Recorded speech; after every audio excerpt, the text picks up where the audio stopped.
So this round I turn over something I found particularly interesting when speaking with novelist Scott Sparling in the latest podcast episode, and that's about his quest to turn his second book, a work in progress, into a deeper book, even though it started out as a more formulaic sort of book.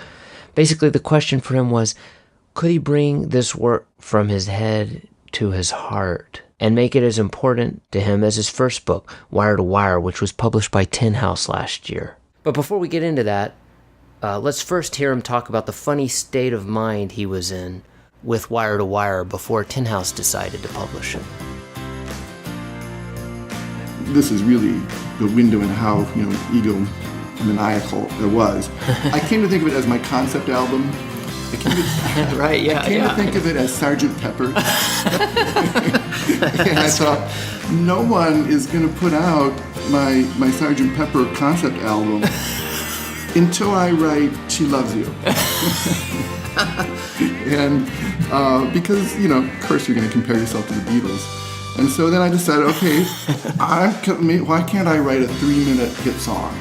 Yeah. And have, somebody publish that. And it doesn't have to be the world's greatest book. And it can be something somebody buys in one airport and leaves in another airport after a cross-country trip. It'll be fun to read at the time. And then, once I've got that top 40 hit out, I can come back to people and say, hey, I'm the guy who had that top 40 hit. Here's my concept album. Which, whether that was a good strategy or not, but that was where I was at right up until the day Tin House emailed me and said they wanted Wire to Wire. So as it turned out, it didn't quite go that way for Scott because Tin House really liked Wire to Wire, which he thought was his concept album. So now he had the dilemma of trying to turn what was originally supposed to be a pop hit into a deeper book. Could you take something into your heart that's not born in the heart? Damn, that's good. Wire to Wire was born in my heart. The book I'm working on now was not. Could I take it into my heart and make it every bit as important as the first book? And I'd think, yes, I can. I'd think, no, you can't. And even during that time, I would continue to write on it, write parts of it, but unsure about whether I was going down a really bad path or not. Yeah. And what eventually happened, was that the main character, one of the main characters, Ray, who's a musician, started having that same issue. And I realized Ray is now agonizing over these songs that he's written as to, how meaningful they are, and he has this whole unsurprisingly, this whole issue with pop songs and concept albums. And I don't know that I purposely did that, but when I saw it start to happen, I realized, oh, this is the answer. Right. This question which I'm agonizing over, give it to the character. Nice. And as soon as that happened, I felt so bonded to Ray that I knew I could make this into something that was at least important to me.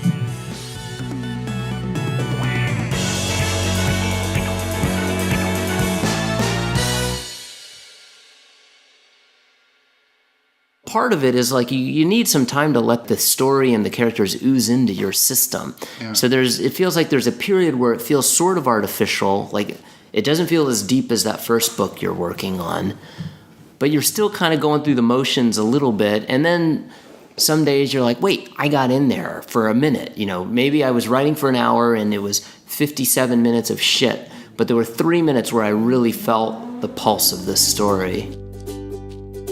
I have this little visualization that I do, which is a little bit hokey, but when I'm writing a scene from the point of view of one of the new characters, and it just doesn't seem to be as powerful as I want it to be, I visualize hugging them. Wow, yeah. That's great. Yeah. I'll be up there and I'll think, this isn't working, and then Marcy is one of the characters, I'll just say, let's just hug. That's great. What I love about that is it's such a sentimental image for your writing is so non-sentimental, so I love that's something so sweet. Yeah.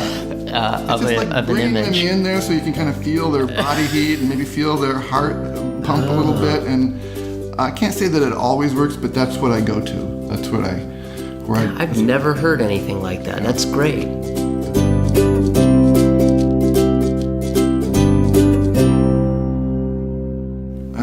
My first teacher, in one of his lectures, he said, play with it the way a child would play with it.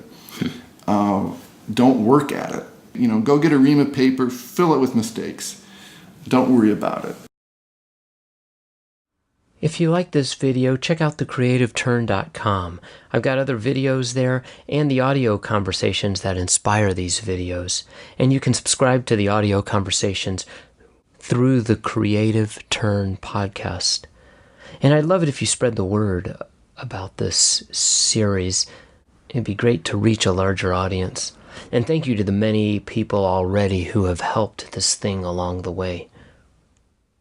Damn, that was too meandering, wasn't it? I'll re-record it. Thank you for watching. My dad's a little cuckoo.